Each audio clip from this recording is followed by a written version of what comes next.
ಎಲ್ಲರಿಗೂ ನಮಸ್ಕಾರ. ಲಕ್ಷ್ಮೀ ನಿವಾಸ ಧಾರಾವಾಹಿಯಲ್ಲಿ ಇವತ್ತಿನ ಸಂಚಿಕೆಯಲ್ಲಿ ಏನಾಗಬಹುದು ಅಂತ ತಿಳಿದುಕೊಳ್ಳೋಣ ಬನ್ನಿ. ಗೌರು ಅವರ ಅತ್ತಿಗೆ ಮಾತನ್ನು ಕೇಳಿ ಹೇಗಾದರೂ ಮಾಡಿ ಭಾವನ ನನ್ನಿಂದ ದೂರ ಆಗಬಾರದು, ಏನಾದರೂ ಮಾಡಿ ಉಳಿಸಿಕೊಳ್ಳಲೇಬೇಕು ಅಂತ ಹೇಳಿ ನಿರ್ಧಾರ ಮಾಡುತ್ತಾನೆ. ಏನು ಮಾಡುವುದು ಅಂತ ಹೇಳಿದಾಗ ಅವರ ಅತ್ತಿಗೆ, ನೋಡಪ್ಪ, ಒಂದು ಸತಿ ನಿನ್ನ ಮದುವೆ ಆದರೆ ಭಾವನ ಆಮೇಲೆ ನಿನ್ನ ಮತ್ತೆ ಮರೀತಾಳೆ, ಅವಳಿಗೆ ನಿನ್ನ ನೆನಪು ಸಹ ಇರುವುದಿಲ್ಲ ಅಂತ ಹೇಳಿ ಸ್ವಲ್ಪ ಎದುರಿಸಿ ಮಾತನಾಡಿ ಹೊರಟು ಹೋಗುತ್ತಾರೆ.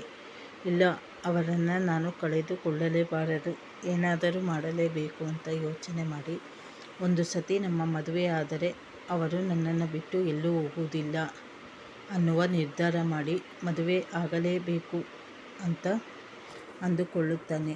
ತಾಳಿಯನ್ನು ದೇವಿಯಿಂದ ತೆಗೆದುಕೊಂಡು ಹೋಗಿ ಭಾವನನಿಗೆ ಕಟ್ಟಿ ಮದುವೆ ಆಗುತ್ತಾನೆ.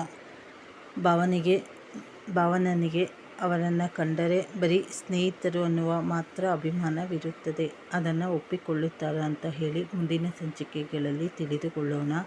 ಚಾನಲನ್ನು ಲೈಕ್ ಮಾಡಿ, ಶೇರ್ ಮಾಡಿ, ಸಬ್ಸ್ಕ್ರೈಬ್ ಮಾಡಿ. ಧನ್ಯವಾದಗಳು.